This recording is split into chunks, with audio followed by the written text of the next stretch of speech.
Friends, स्वागत है आप सभी का आपके यूट्यूब चैनल राहुल ट्यूटोरियल में।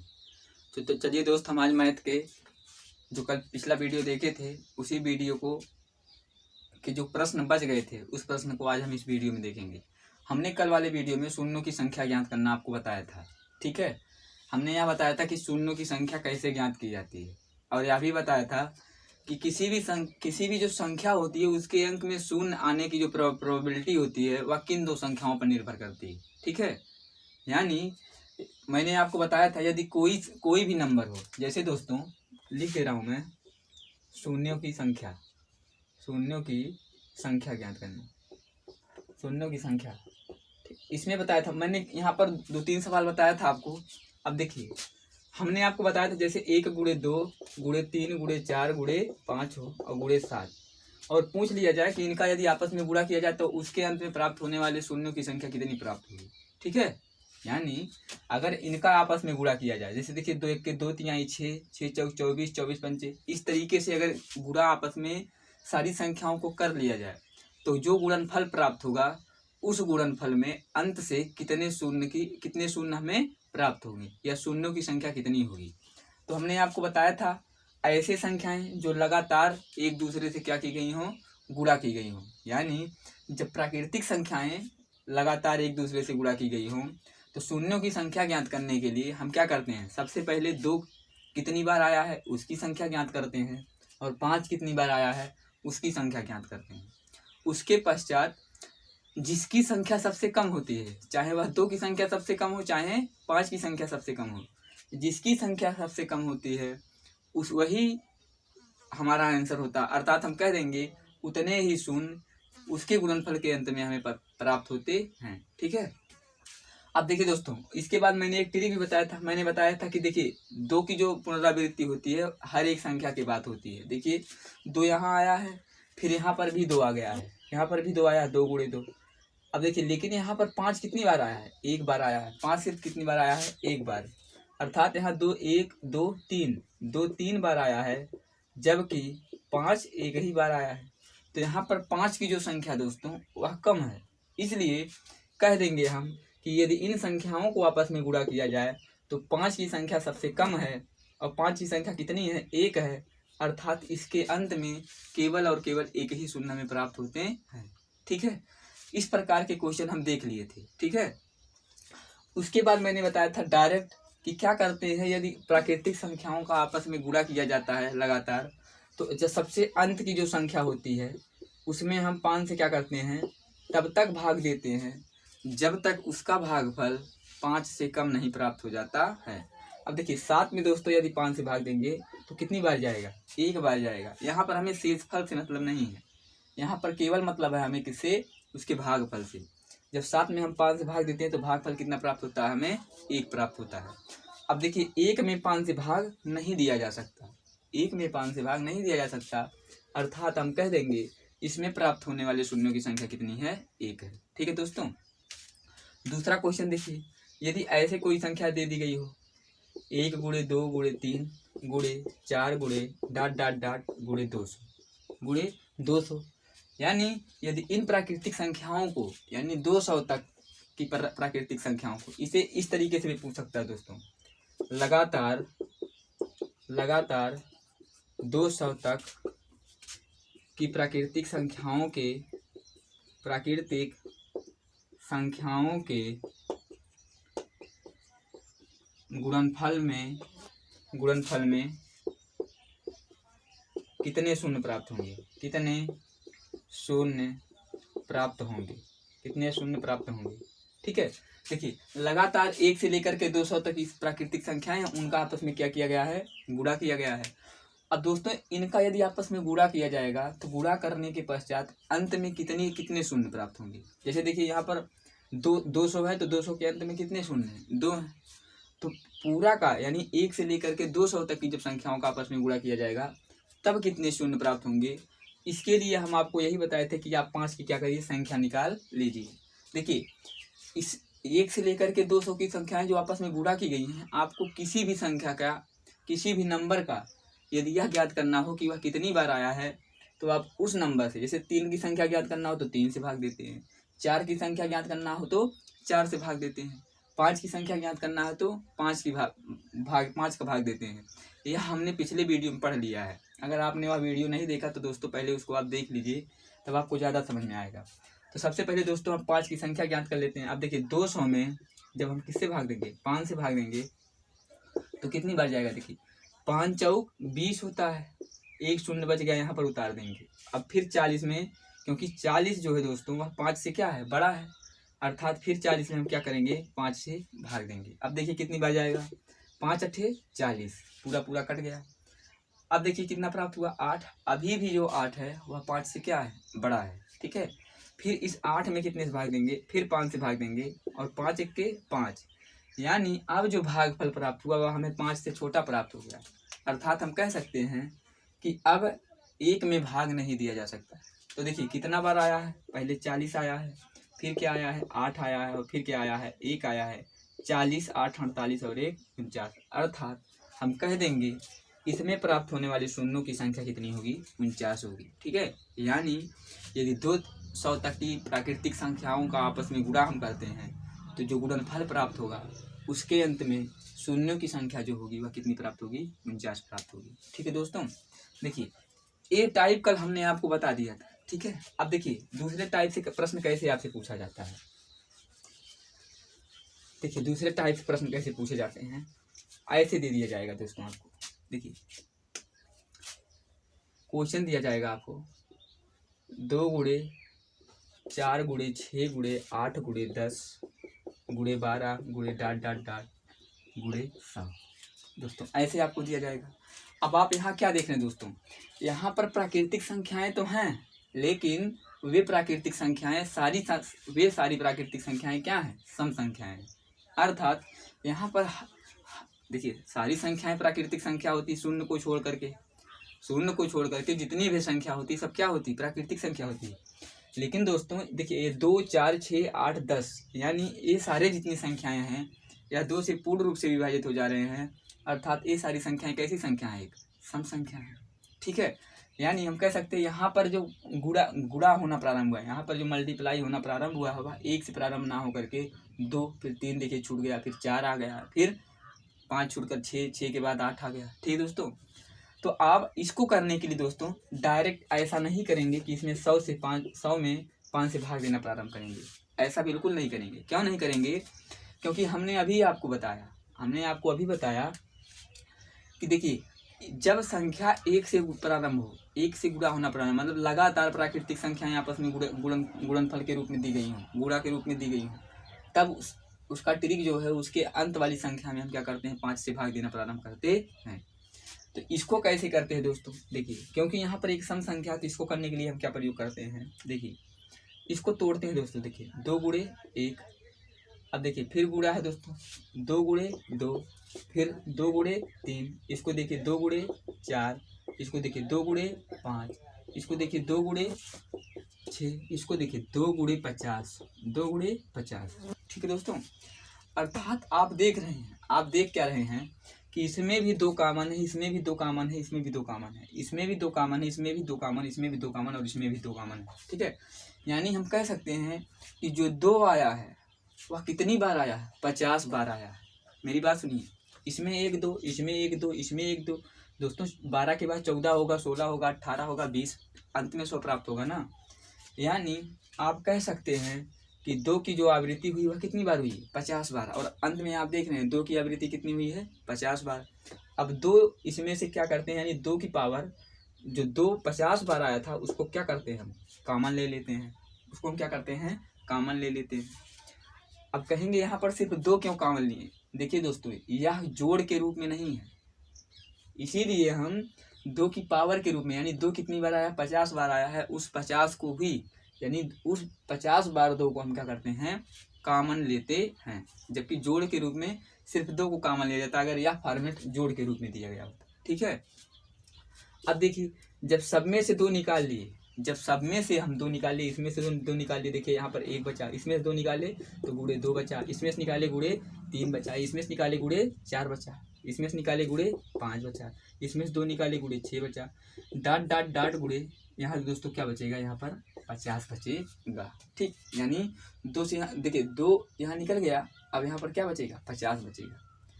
अब देखिए दोस्तों, यह जो फॉर्मेट आपको प्राप्त हुआ, यह फॉर्मेट पहले वाले तरीके से प्राप्त हुआ कि नहीं प्राप्त हुआ, यह फॉर्मेट पहला तरीका है। ठीक है, अब देखिए जब हमने कहा था जब प्राकृतिक संख्याएं 1 से प्रारंभ होकर अंत तक दी गई हों तो उनका आपस में क्या करते हैं, हम मल्टीप्लाई कर लेते हैं या गुणा कर लेते हैं। अब देखिए, अब डायरेक्ट हम 50 में क्या करते हैं, 5 से भाग दे देते हैं। क्यों देते हैं, क्योंकि अब फॉर्मेट जो क्वेश्चन का तरीका हमें दिया गया है वह पहले वाले ट्रिक पे दिया गया है। अब इस 50 में देखिए हम 5 से भाग देते हैं तो हम जानते हैं कितनी बार जाएगा, 10 बार। 5 दहा में 50, फिर अब 10 में 5 से भाग देने का काम करते हैं तो 5 दूनी 10। अब देखिए दोस्तों, भागफल 5 से छोटा हो गया, अर्थात अब हम भागफल में 5 से भाग देने की प्रक्रिया अब दोबारा नहीं करेंगे। ठीक है, अब देखिए क्या करेंगे, कितनी बार 5 आया है, 10 दो 12 बार, 10 दो 12 बार। देखिए दोस्तों, 5 जो आया है वह 12 बार आया है, और 2 कितनी बार आया है, 50 बार। और देखिए 50 बार आया है, 2 कितनी बार आया है, 50 बार आया है। तो हमने आपको बताया था शून्यों की संख्या उतनी ही होगी जितनी उन 2 में और 5 में जिसकी संख्या सबसे कम होगी। तो बताइए आप, 2 की संख्या सबसे कम है कि 5 की संख्या सबसे कम है, तो आप कहेंगे 5 की संख्या सबसे कम है। अर्थात हम कह देंगे इनका यदि आपस में क्या किया जाए, गुणा किया जाए, तो उसके अंत में प्राप्त होने वाले शून्यों की जो संख्या होगी वह कितनी होगी, 50 होगी। कितनी होगी, कितनी होगी दोस्तों, 10 और 2 12 होगी। क्या आपको समझ में आया कि नहीं आया? इसमें प्राप्त होने वाले शून्यों की संख्या क्या होगी, 12 होगी। क्यों होगी 12? क्योंकि दोस्तों 5 कितनी बार आया, सिर्फ 12 बार ही आया है, जबकि 2 की आवृत्ति कई बार हुई है।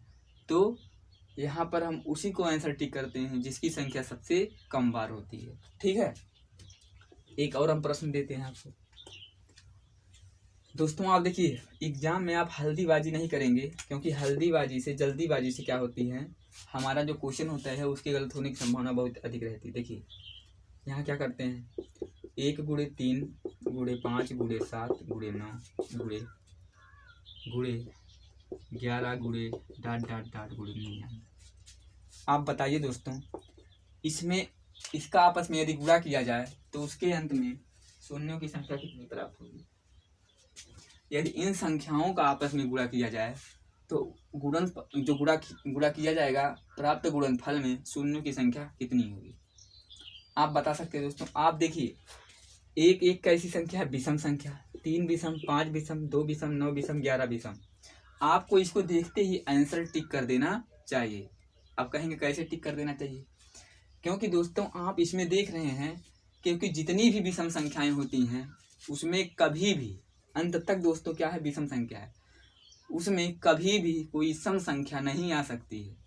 अब दोस्तों देखिए, इसमें 5 तो आ गया, इसमें 5 तो आएगा, लेकिन क्या इसमें 2 आएगा? नहीं, 2 कभी भी नहीं आएगा, क्योंकि ये सारी संख्याएं कैसी संख्याएं हैं, विषम संख्याएं। और विषम संख्याओं में 2 की आवृत्ति एक भी बार नहीं होती है। और मैंने आपको बताया था शून्य का निर्माण तभी हो सकता है जब उस संख्याओं में 5 और 2 आपस में क्या हों, गुणे के रूप में, चाहे प्रत्यक्ष रूप से आए चाहे अप्रत्यक्ष रूप से आए। तो दोस्तों इसमें तो 5 की प्राप्ति हो रही है, लेकिन विषम संख्या होने की वजह से इसमें 2 का गुणा कभी भी नहीं आ रहा, यानी 2 कभी भी प्रयोग नहीं हो रहा है। अर्थात इसमें जो शून्य होंगे वह शून्यों की संख्या कितनी होगी, शून्य होगी, यानी एक भी शून्य इसमें हमें प्राप्त नहीं होते हैं।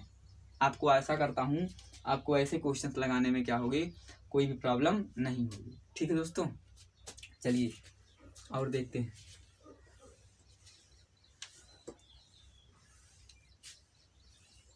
अब देखिए दोस्तों,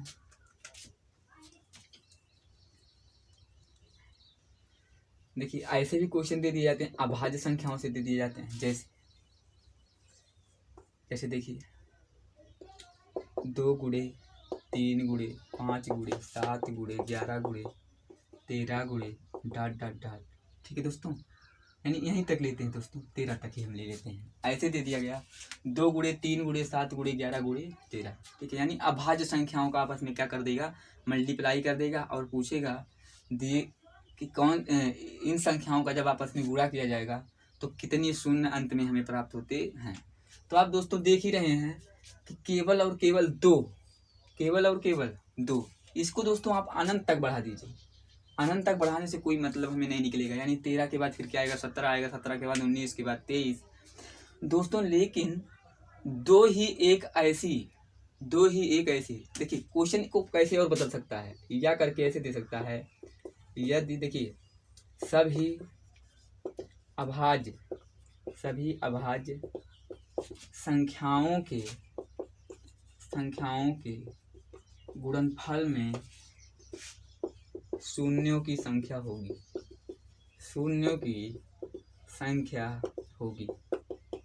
ठीक है। ऑप्शन दे देगा, पहला 1 होगी, दूसरा 2 होगी, तीसरा 3 होगी, चौथा 4 होगी, ऐसे दे दिया जाएगा दोस्तों। तो आप जानते हैं सभी अभाज्य संख्याएं किसे कहते हैं, आप पिछला वीडियो देखे ही होंगे। ऐसी संख्याएं जो केवल और केवल स्वयं से और एक से विभाजित हों, ऐसी सारी संख्याएं क्या कहलाती हैं, अभाज्य संख्याएं कहलाती हैं, ठीक। अब देखिए, क्योंकि हम जानते हैं दोस्तों शून्य के निर्माण के लिए, यानी शून्य प्राप्त करने के लिए 2 और 5 का गुणा होना ही चाहिए, तभी हमें शून्य प्राप्त होता है। लेकिन दोस्तों हम यह जानते हैं 5 तो इसमें आ भी सकता है, 5 इसमें और बार आ सकता है, लेकिन यहाँ पर 2 की आवृत्ति केवल एक ही बार होगी। ऐसा क्यों दोस्तों, क्योंकि 2 केवल और केवल अकेली एक सम अभाज्य संख्या है। 2 के अतिरिक्त कोई भी संख्या ऐसी नहीं है जो कि सम हो, और जब तक संख्या दोस्तों सम नहीं रहेगी उसमें हम 2 की प्राप्ति नहीं कर सकते, ठीक है। जब तक संख्या सम नहीं रहेगी हमें 2 की प्राप्ति नहीं होगी। तो देखिए दोस्तों 1 2 और 1 5। अब दोस्तों देखिए जब 2 एक ही बार आ रहा है तो 5 चाहे जितनी बार आए हमसे मतलब नहीं है। अब 5 दोस्तों मान लीजिए 15 बार आए, तो 5 15 बार आए, इससे हमको लेना देना नहीं है।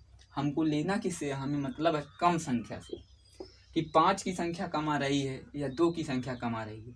तो हम यह देख रहे हैं 5 चाहे जितनी बार आ रहा है, लेकिन 2 की जो संख्या है वह केवल और केवल एक बार आ रही है।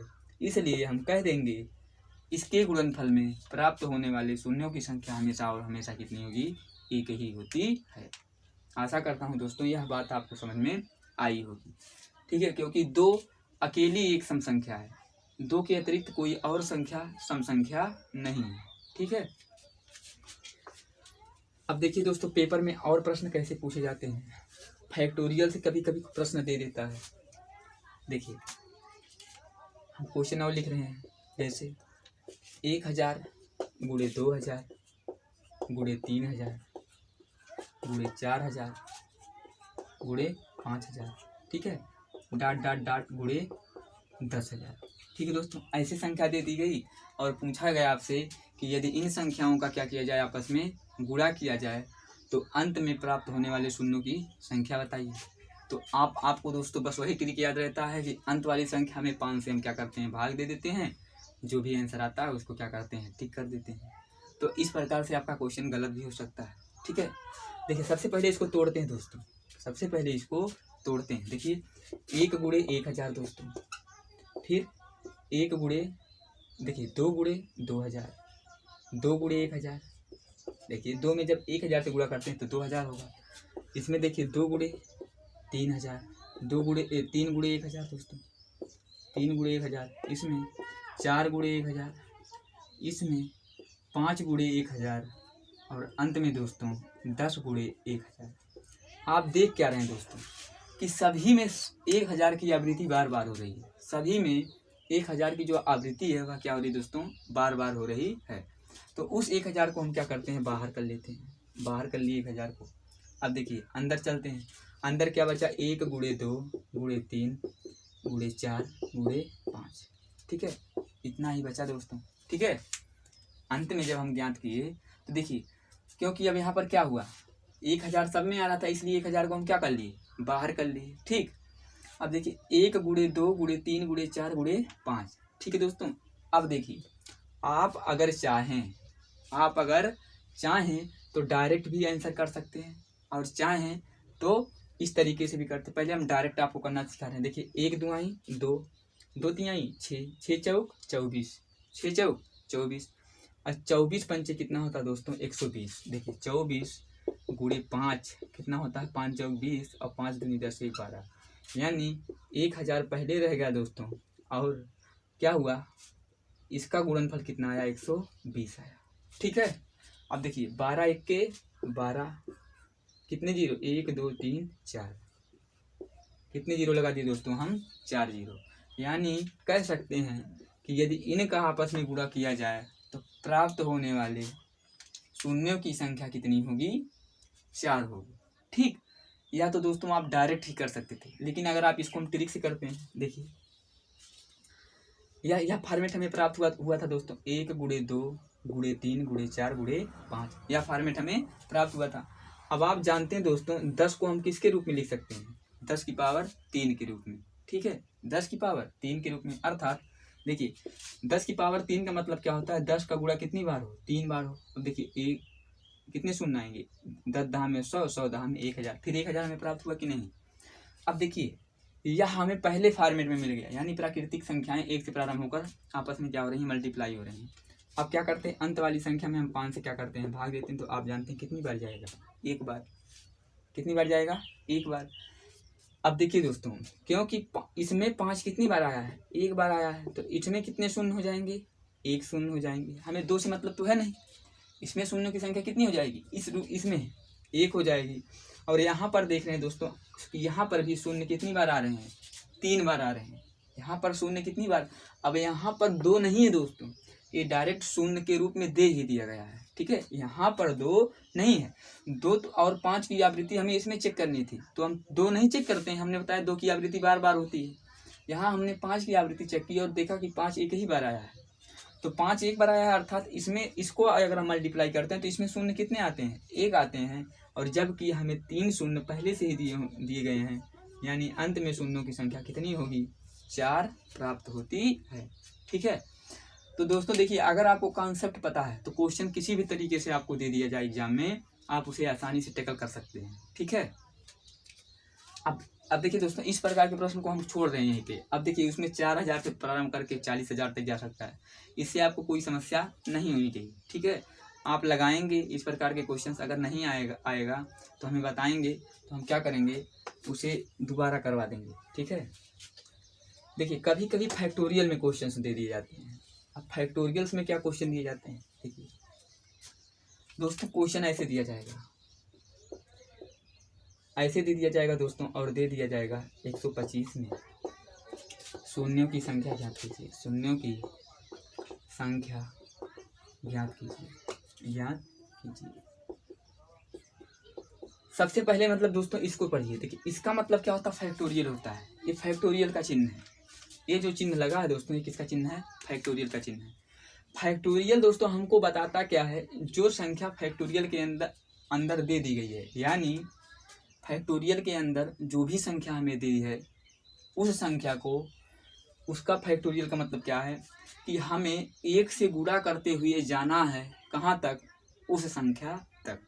अब देखिए दोस्तों, यहाँ फैक्टोरियल के अंदर 125 दे दिया गया है, तो फैक्टोरियल हमें यही बता रहा है कि हमें 1 से मल्टीप्लाई प्रारंभ करना है, 1 से मल्टीप्लाई प्रारंभ करना है, और जाना कहाँ है तक है दोस्तों, 125 तक जाना है। ठीक है, फैक्टोरियल का तात्पर्य दोस्तों बस इतना ही होता है। जहाँ फैक्टोरियल लगा है दोस्तों, इसका मतलब होता है कि जो संख्या फैक्टोरियल के अंदर दी गई है उस संख्या तक हमें जाना है गुणा करते हुए, कहाँ से, 1 से। ठीक है, अब बताइए दोस्तों, क्या आप इसे नहीं लगा सकते हैं, बिल्कुल लगा सकते हैं, क्योंकि हमें पहला वाला ही फॉर्मेट मिल गया। यानी हम डायरेक्ट क्या करेंगे, 125 में 5 से क्या करेंगे, भाग दे लेंगे। अब देखिए 5 दूनी 10, 2 बचा पंचम 25, 25 बढ़ा दोस्तों, फिर 25 में 5 से भाग देते हैं, पंचम 25। अभी भी 5 में भाग दिया जा सकता है, 5 में फिर 5 से भाग देंगे, 1 आया। अब देखिए 25, 5 30 और 1 31, यानी फैक्टोरियल 125 का यदि शून्य निकालें, फैक्टोरियल 125 में शून्य की संख्या कितनी होगी, तो आप क्या बताएंगे, 31 प्राप्त होती है। ठीक है दोस्तों, अब देखिए दोस्तों ऐसे दे दिया जाएगा क्वेश्चन इस तरीके से, फैक्टोरियल देखिए ऐसे दिया जाएगा, फैक्टोरियल 1200 में शून्य कितने होंगे, ठीक है, तो आप निकाल सकते हैं ना दोस्तों। फैक्टोरियल से आप परेशान नहीं होंगे, फैक्टोरियल का तात्पर्य है, मतलब फैक्टोरियल का मतलब क्या है, 1 से मल्टीप्लाई हमें करना है, 1 से शुरू करना है, मल्टीप्लाई प्रारंभ करना है, और कहाँ तक जाना है दोस्तों, उस संख्या तक जाना है जो फैक्टोरियल के अंदर दिया गया, अर्थात हमें कहाँ तक जाना है, 1200 तक जाना है।